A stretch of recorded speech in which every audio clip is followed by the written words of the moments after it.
네, 기도해 주시고 오늘 이제 종강 수업하겠습니다. 예, 기도하겠습니다. 사랑의 하나님 감사합니다.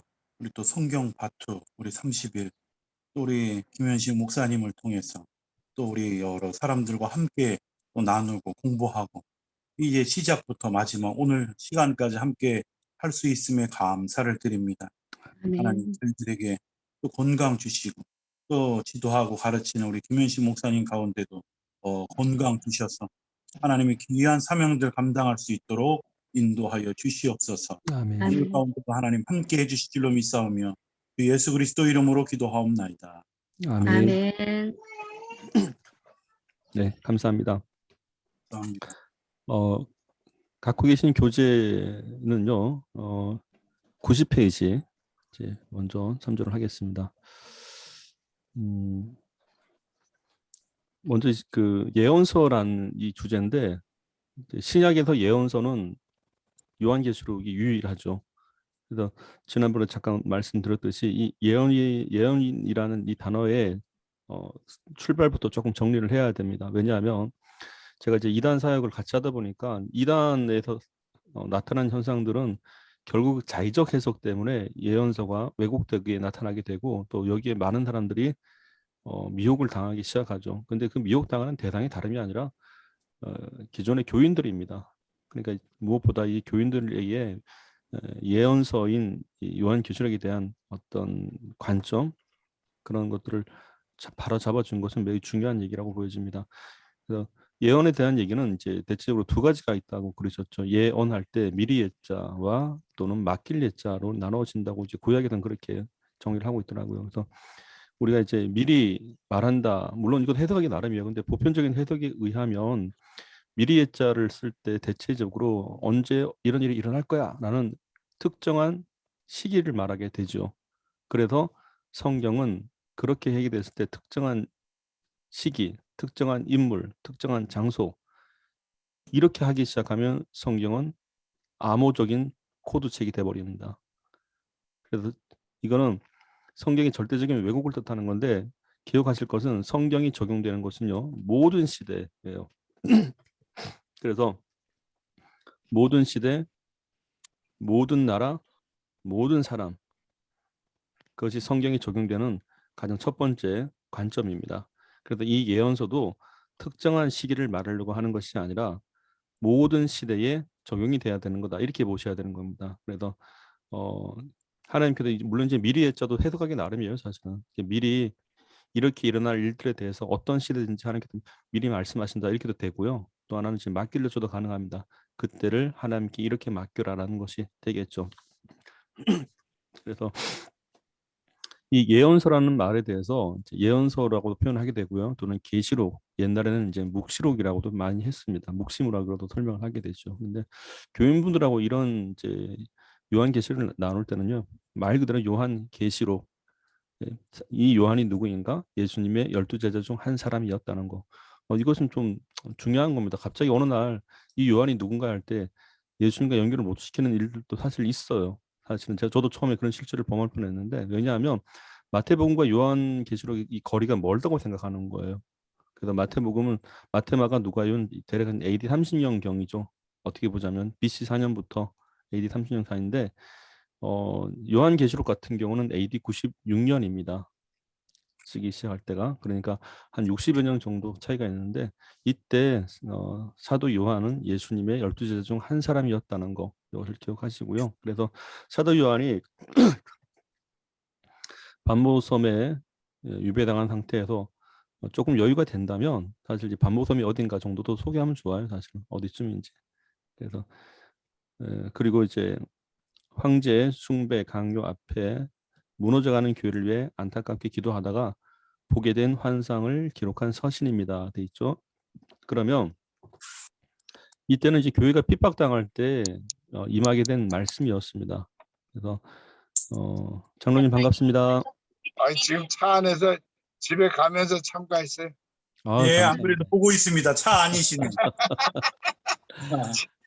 여기 비 와요. 막 비 오고. 네. 저 광주역에서 1시간을 위해서 우리 부목사님한테 좀 데리러 오라고 해서 택시가 안 써, 퇴근 시간. 아무튼 그래갖고 지금 교회에서 감사합니다. 참 열정적인 모습에 아니 오늘 종강이라는데 와. 감사합니다. 자, 그렇게 해서 이제 요한계시록을 의미하는 이제 영어 표기를 보니까요, 레버레이션이라고 되어 있는데 그것은 보통 일상적인 단어 용어를 보면요, 폭로하다, 또 나타내다, 누설하다, 발각시키다, 또는 이제 시크릿, 비밀을 폭로하다 이렇게도 많이들 얘기하십니다. 그래서 감춰진 비밀을 말하다. 근데 문제는 이제 감춰진 비밀을 이렇게 해버리기 시작하면 특정한 사람만 풀릴 수밖에 없겠죠. 그래서 이 비밀을 푸는 자들이 나중에는 이단설을 만들어지게 되는 겁니다. 그래서 요한계시록이라는 얘기는요, 이거는 사람이 푼다기보단 하나님께서 우리 가운데 나타내셨다 이런 관점으로 보는 게 좋습니다. 특정한 사람만 풀 문제가 아니고요, 예수님께서 이것을 우리 가운데 나타내 주셨다라는 얘기입니다. 핍박을 당하는 이들을 위해서. 자, 그래서 요한계시록에 쓰여진 원래 목적은 나와 있죠. 밑줄 그시면 좋습니다. 1세기 말 소아시아 7개 교회로 대표되는 초대 교회 교인들이 극악한 박해에 직면했을 때, 예, 그들에게 새하늘과 새 땅의 소망을 품어 박해를 견디도록 격려함에 있었다. 이렇게 돼 있죠. 여기는 중요한 밑줄인데 참고적으로 여기다 우리가 눈에 띄는 단어가 나타납니다. 바로 새하늘과 새 땅이라는 말입니다. 그 새하늘과 새 땅을 이제 신천지에서 이제 오용한다는 얘기죠. 새하늘, 신천, 새 땅, 신지. 원래도 그래서 신천지라는 이 말이요, 신천신지의 합성어입니다. 그래서 신천지가 된 거예요. 그 자기들은 뭐라 그러죠? 이걸 갖고 성경적이라고 표현하게 됩니다. 그런데 문제는 그 다음에 나타납니다. 이 새하늘과 새 땅이 이 땅에 이루어질 거라고 주장을 한단 말이죠. 그래서 영생 불사의 몸이 되며 영원히 죽지 않는다는 얘기죠. 이 땅에서. 그러니까 그게 만약에 제한수 14만 4천이라 그러니까 목숨 걸고 열광을 하게 되는 겁니다. 문제는 어디 있냐, 어디 있는 거 아니, 성경의 왜곡으로부터 시작된 열광주의가 돼버린 겁니다. 우리가 저기 하나 말씀드릴 거는 신학에서 말씀드리는 새하늘과 새 땅은요, 이 땅에서 우리가 생존하는 동안에 지금 현재의 모습이 아닙니다. 새하늘과 새 땅은요, 사람이 죽고 나서 천국에 갈 것 아닙니까? 천국 갔을 때, 그리고 나서 예수님이 부활의 몸을 입으셨잖아요, 미리. 그래서 예수님께서 이제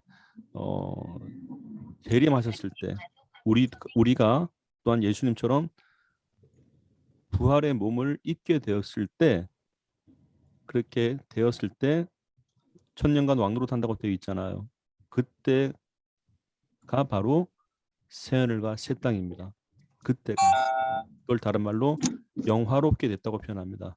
그래서 영화라는 말은요, 이제 감리교 신학에도 물론 그것을 언급하긴 하는데, 이 땅에서는 성화까지예요. 성화는 거룩하게 되어지는 삶이 지속된다는 얘기입니다. 나중에 어디까지? 그리스도의 장성한 분량까지입니다. 그리고 나서 이제 천국에 가고 예수님의 재림 때 예수님께서 그래 하셨듯이 우리도 부활의 몸을 입고 그때 영화로운 몸이 되는 겁니다. 썩을 몸이 썩지 않을 몸이 되는 거죠. 신령한 몸이 되는 겁니다. 그때가 바로 영화며 그때가 새하늘과 새 땅, 그때가 신천 신지의 세상입니다.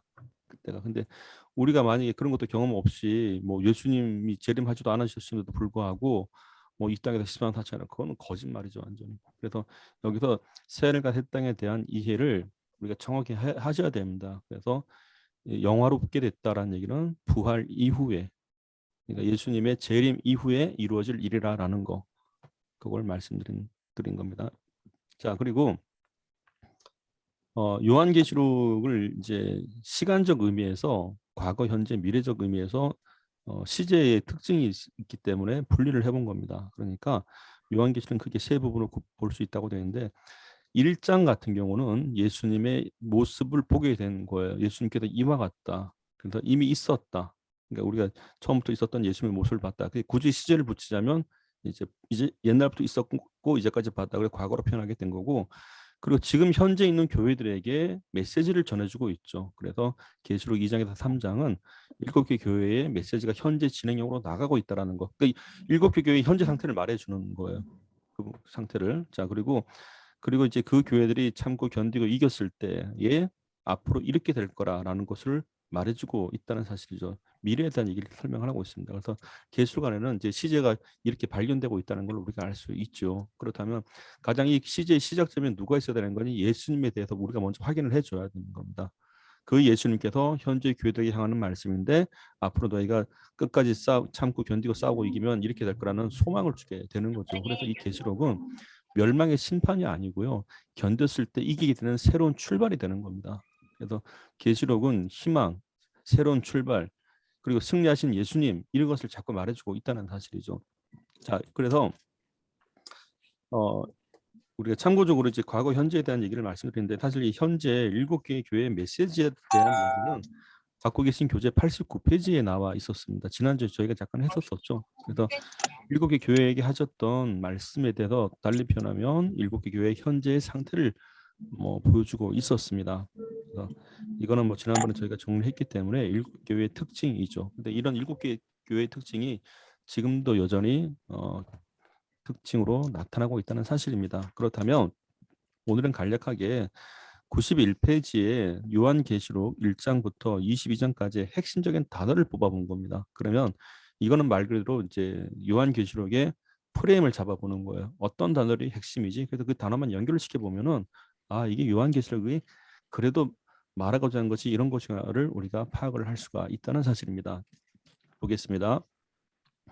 자, 요한계시록의 7가지 분류를 정리를 해봤는데 제1장에는 예수님의 모습에 관해서 비유적으로 자연히 상세하게 나타내주고 있습니다. 저 보니까 예수님에 관하여 비유적으로 상세히 묘사해주고 있다. 그분의 영광, 위엄, 지혜, 권능, 심판.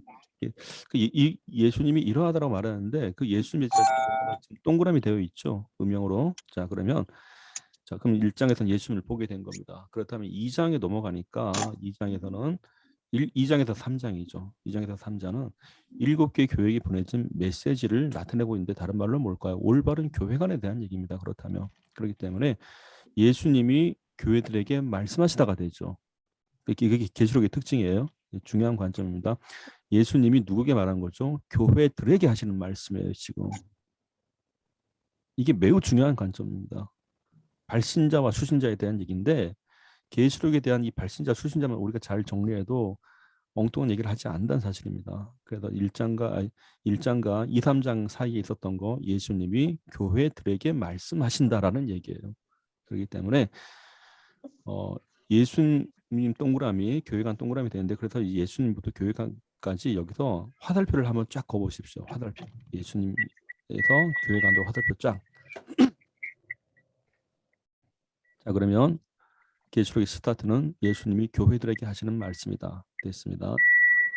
자, 그런데 3번에 하늘 보좌와 예배라는 이 주제로 계시록 4장에 대한 얘기를 보겠습니다. 흠없고 순결한 예배, 하나님의 영광을 노래하는 모습을 소개하고 이 땅의 교회들에게 귀한 예배를 사모하게 한다고 되어 있단 말입니다. 그러면 교회들이 예배를 귀하게 사모해야 된다는 메시지가 있었던 거예요. 이 얘기를 통해서 알게 되는 게. 그러니까 정리하면 그렇습니다. 예수님이 교회들에게 하신 말씀이 있었는데 교회는 예배를 사모하는 곳이 되어야 된다고 말하게 되는 겁니다. 이렇게 보자면 그래서 교회 간에서 예배로 화살표를 쫙 거십시오. 이런 식으로.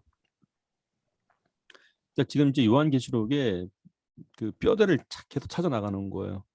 그러면 우리가 이 내용을 정확하게 알 수가 있겠죠. 계시록이 뭘 말하려고 하는지. 자, 그런데 4번에 보니까 7 인봉책과 어린 양이라고 되어 있습니다. 그런데 뭐라도 연관이 인봉된 책, 닫혀진 책이죠. 그것은 누가 열 수 있죠? 오직 예수님만 열 수 있다고 되어 있는 겁니다. 그래서 그것은 곧 예수님으로 인한 말씀이 우리에게 이루어지는 거. 그럼 뭐죠? 말씀의 본체이신 예수님만이 우리에게 진리를 전해주는 분이 되는 겁니다. 그렇기 때문에 자, 예배에서 당연히 어디로 갈까요? 말씀으로 화살표를 가셔야 되는 겁니다. 그러니까 인봉된 책을 열 자가 누구냔 말이에요. 예수님 외에는 안 된다는 얘기입니다. 그거는. 그래서 우리가 말씀을 알기 위해서는 예수님을 만남으로 되는 겁니다. 그러니까 예수님을 아는 것이 곧 말씀을 아는 거예요. 그것이 요한복음 1장도 남아 있습니다. 이 말씀이 곧 하나님의 독생자 영광이 우리 가운데 그분이 곧 예수님이라 말씀으로 되어 있단 말이죠. 그렇기 때문에 예배의 핵심은 말씀이에요. 그 말씀은 곧 예수님이고 이렇게 되는 겁니다. 그러니까 우리가 말씀을 통해서 예수님을 만난다 이렇게 되게 되겠죠. 자, 그렇다면 다시 정리하겠습니다. 예수님은 교회들에게 하신 말씀이 있었고 이 교회는 예배를 사모하게 되었고 이 예배의 핵심에는 당연히 말씀이고 이 말씀은 예수님을 통해 우리가 알게 된다. 그걸 표현하게 되는 겁니다. 이것이 계시록에 대한 계속 줄기입니다. 자, 그리고 5번에 보니까요. 이렇게 되어 있죠. 대환란과 하나님의 진노라고 되어 있습니다. 6장에서 11장까지는 7가지 재앙, 7개의 인, 7나팔, 7대절, 그리고 대점, 그리고 12장에서 16장 5-2번이죠. 하나님의 백성은 하나님과 그리스도의 승리로 그 승리에 동참하게 되며 보호받는 것을 말해준다 되는데 이겁니다. 하나님의 진노가 임한다고 했을 때에 역시 말씀으로 견디는 자들을 나타내 주고자 하는 것이죠. 그렇기 때문에 이 전쟁의 이김은 그리스도와 함께할 때 이길 수 있다는 얘기입니다. 달리 표현하게 되면 말씀을 붙잡고 있을 때 신앙을 주님과 함께 승리할 수 있다는 얘기입니다. 그렇기 때문에 하나님의 진노는 역시 그렇지 못한 자들에게 말씀을 왜곡한 자들에게 임할 수밖에 없다는 얘기죠. 그래서 하나님의 진노가 오히려 이 진노에서 벗어날 수 있는 거 사실 이런 것들이 출애굽도 나타나요. 사실은 그렇잖아요. 양의 피를 그 문설주에 바른다고 할 때 사실 그 양의 피를 말할 때 하나님께서 말씀해 주신 것이죠. 그래서 그 피를 보고 내가 넘어가겠다 그겁니다. 역시 우리가 하나님의 진노 또는 세상의 심판에 대해서 우리가 건질받을 유일할 수 있는 길은 뭔가 하니 예수님으로 인하여 넘어가게 되는 거다. 이걸 말해주는 것입니다. 그러나 중요한 것은 하나님의 진노는 반드시 있다라는 거. 자, 그리고 5-3번을 보겠습니다. 음녀의 등장과 그녀에 대한 심판인데 음녀와 바벨론은 동일한 것입니다. 자, 여기 밑줄이죠. 음녀와 바벨론은 동일한 것이다. 돼 있고 따라서 큰 음녀 바벨론의 멸망으로 대환란은 끝나고 그리스도의 영광스러운 재림이라고 돼 있죠. 여기 밑줄자 그리스도의 영광스러운 재림 동그라미 최후의 전쟁 동그라미에 의한 짐승 적 그리스도의 멸망이 있음을 말해줍니다라고 되어 있습니다. 그러니까 이거예요. 새하늘과 새 땅이 그리스도의 재림과 함께 임하게 되는 겁니다. 그 재림이 그때가 언제일까? 우리가 볼의 몸을 입을 때죠, 당연히. 그때를 다른 말로 영화로운 몸이 됐다고 표현하게 되는 겁니다. 자, 그렇다면 참고적으로 음녀와 바벨론에 대한 것을 말씀을 드릴게요. 우리가 원래 음녀 바벨론으로 말할 때는요, 이렇게 보시면 좋습니다. 보통 음란하다, 음녀라고 말을 하게 될 때는 스타트 자체가 무엇인가 하니 자기의 이익을 위해서 상대를 이용하겠다라는 겁니다. 상대의 뜻은 아무 상관없어요. 오직 내 뜻을 이루겠다. 그게 음녀의 시작이에요. 내 뜻을 이루겠다. 그래서 신앙과 우상숭배의 차이는 그겁니다. 우리가 올바른 신앙은 하나님의 뜻을 이루고자 가게 되는 것이고요. 우상숭배는 내 뜻을 이루고자 가게 되는 것입니다. 그렇기 때문에 음녀와 바벨론도 스타트 자체는 그래요. 그러다가 나중엔 급기야는 하나님을 이용하죠. 나중에는 하나님을 향해 등을 돌려버리고 그 다음 어떻게 될까요? 하나님께서 하지 말라는 건 하게 되고 하라는 건 안 하게 되고 이렇게 되는 겁니다. 그겁니다. 이게 그런 의미에서 보시면 좋을 것 같고요. 그래서 이 진노에서 이제 그 다음 단계 넘어갈 건데 6번을 보겠습니다. 천년왕국과 최후의 심판이라고 되어 있죠. 그리스도께 패배한 사단이 무적행이라는 얘기 있으니까 바닥이 없는 기품이죠. 자, 무적행에 갇혀 있을 것과 주를 믿는 신실한 성도들이 예수 그리스도의 재림으로 주와 함께 왕노릇 한 것을 말해줍니다. 이 설은 다양합니다. 뭐 진짜 이 천이라는 게 진짜 천년일까 아니면 비유적인 것일까? 근데 저는 이것을 맞다 아니다 할 수 없을 것 같아요. 학설이 다양합니다. 하나님께서 말씀을 보지못할 할 수도 있고 그건 하나님의 고유 권한입니다. 그러나 중요한 거는 앞으로 이런 날이 올 거라는 것은 미리 말씀하셨다는 거죠. 자, 그렇다면 하나님의 진노 중에 나타나는 것입니다. 반드시 심판이 있는데 여기서 심판은요. 이 심판은 공의의 심판입니다. 그래서 이 공의의 심판이라는 얘기는 의인에게는 영생에 대한 심판이 있고요. 악인에게는 영벌에 대한 심판이 있습니다.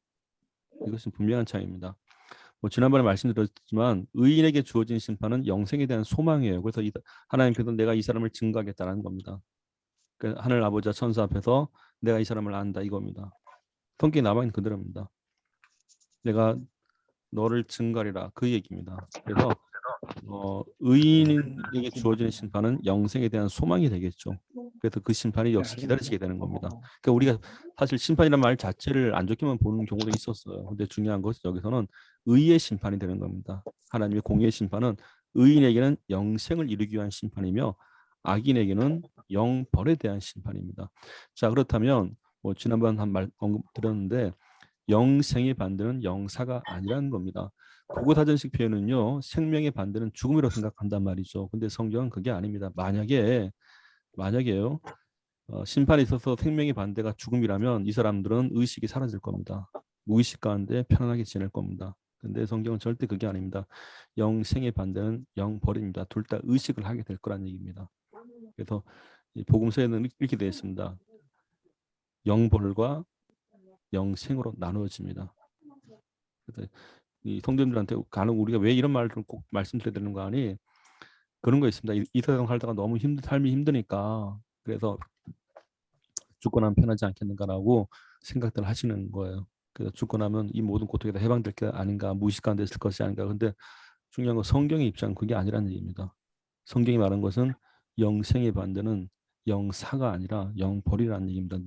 그러니까 예수님께도 그러시죠. 거기는 구더기도 죽지 않는다. 불로 소금 치듯하라. 그 해석을 그렇게 하셔야 됩니다. 이게 뭔가 아니 구더기도 죽지 않는다는 뜻이 뭘까요? 이게 뭔 뜻이 바로 그 점이에요. 구더기도 죽지 않는다는 얘기는 구더기조차도 죽음을 요청할 수가 없다는 겁니다. 거기는 작은 미물조차도 구더기도 죽지 않는다고 돼 있잖아요. 그 미물조차도 그 사람도 똑같습니다. 지옥 같은 경우는 영벌에 대한 고통이죠. 자, 그리고 그래서 천연왕국과 최후 심판에서 진노 이후에 이제 나타나게 된 하나님의 심판에 대한 결정이죠. 영벌과 영생에 대한 겁니다. 자, 그리고 7번 새하늘과 새 땅이라고 되어 있는데요. 여기 뭐라 되어 있죠? 하나님 나라의 완전한 회복을 말하게 되는 거죠. 이것은 사실 믿는 누구에게나 해당되는 얘기입니다. 사실은. 그래서 하나님 나라의 완전한 회복, 심판 이후에 주어지는 것입니다. 그래서 이걸 다른 말로 영화롭게 되는 겁니다. 이때 비로소. 그래서 하나님 나라의 완전 회복을 말해줍니다.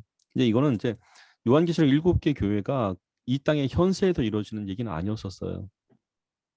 그러니까 계시록에 있었던 이 7개의 교회가 우리가 곧 있으면 여기서 다 회복될까 그런 걸 말하는 게 아니었습니다. 그래서 이것은 모든 교회들에게 다 하는 얘기 어느 시대든지 고통이 있을 때 너희들에게는 영생에 대한 희망이 있다. 영생에 대한 소망이 있다라고 말씀하게 되는 것이죠. 그러니까 이 땅의 고통을 어떻게 보면 이제 그렇게 두려워하지 않게 하려고 하는 것도 있다는 사실입니다. 자, 그렇다면 심판에서 회복으로 화살표를 또 거시면 됩니다. 최종적으로 정리하면 예수님에게서 교회 간으로 화살표, 교회 간에서 예배로 화살표, 예배에서 말씀으로 화살표, 말씀에서 진노로 화살표. 중요한 건요. 진노의 기준은 말씀입니다. 다른 걸로 하는 게 아닙니다. 자, 그다음 진노에서 심판으로 화살표, 심판에서 회복으로 화살표 이렇게 됩니다. 자, 그렇다면 성경은 창조, 구속, 새 창조에 있어서 하나님의 하신 일을 이야기한 것으로 자, 창조는 창세기죠. 구속은 예수님에 대한 얘기죠. 그리고 태하늘과 새 땅, 새 창조에 있어서 하나님의 하신 일을 이야기하는 것으로 예수 그리스도의 성육신을 중심으로 삼고 있다고 되어 있습니다. 자, 그렇다면 예수님께서 성육신의 이 땅의 구속감을 나타내신 거죠.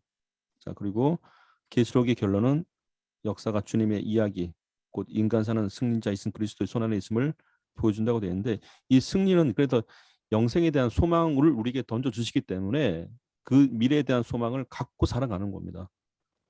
그게 요한계시록의 메시지예요. 그러니까 우리가 어떤 일이 있더라도 우리에게는 곧 있으면 이 땅에서 우리가 다 회복될 거야. 그런 얘기를 하는 게 아니에요. 만약에 그렇다면 예수님께서 이 땅에 오셔갖고 십자가 달려 가셨을 때 다 오해했죠. 실패했다고 생각했던 겁니다. 그 당시 그랬잖아요. 예수님께서 오셔갖고 나귀 새끼 타고 예루살렘 입성할 때 사람들이 기대했던 게 있었어요. 야, 드디어 다윗의 호산나 다윗의 자손이 그 말 하시는 이유가 있죠.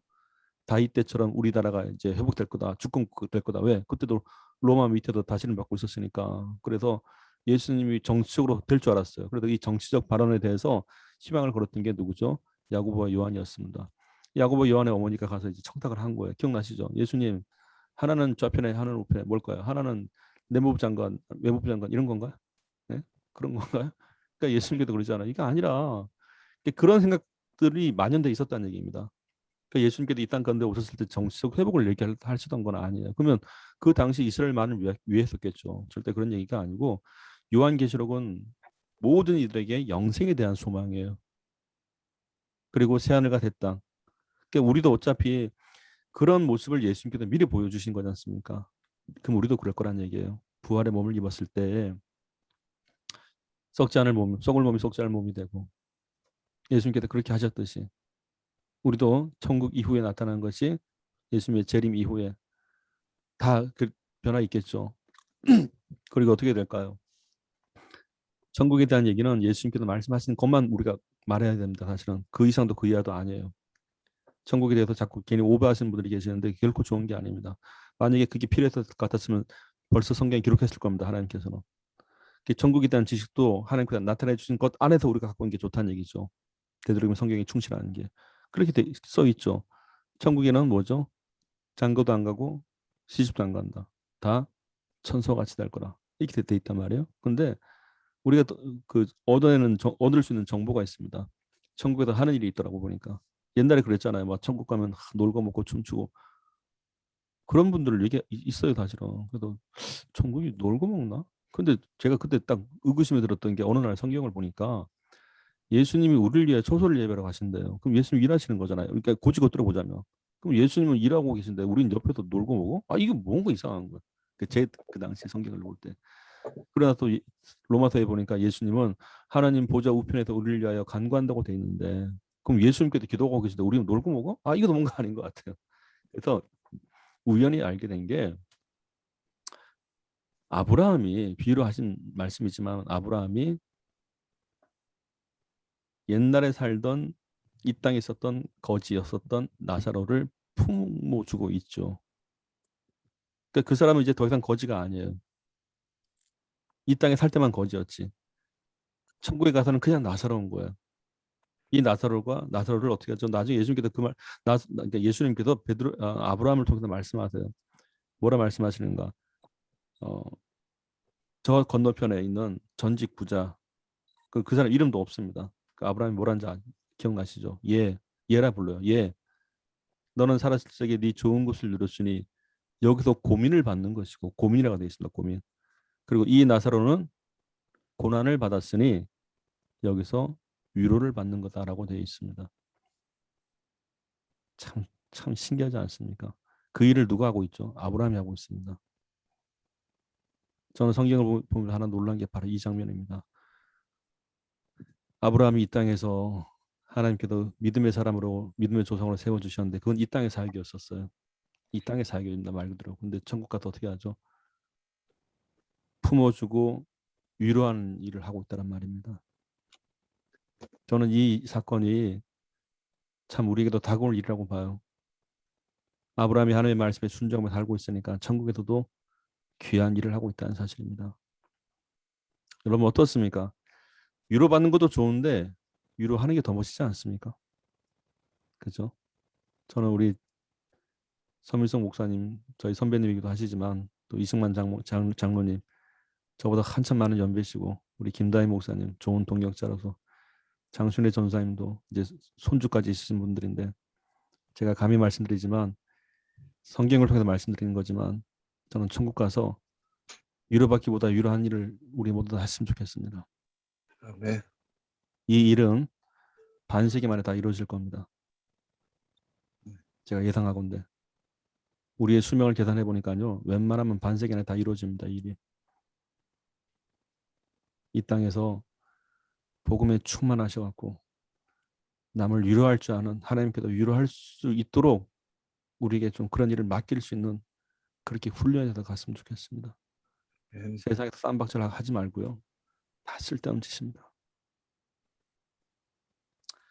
자, 이로써 성경부터 30일 요한계시록에 대한 의미, 새하늘과 새 땅에 들어가기 전에 천국에서 주의 일을 많이 하게 되는 그 일을 위해서 이 땅 가운데 잘 말씀에 순종하는 우리가 모두가 되시기를 주의 이름으로 축원드립니다. 아멘. 자, 기도하고 오늘 마치겠습니다. 하나님 아버지 감사합니다. 2021년 이 상반기에 시작됐었던 이 성경바투 30일이 이제 우리 목사님들과 우리 전사님, 장로님 이렇게까지 함께 오게 하시니 참으로 감사하나이다.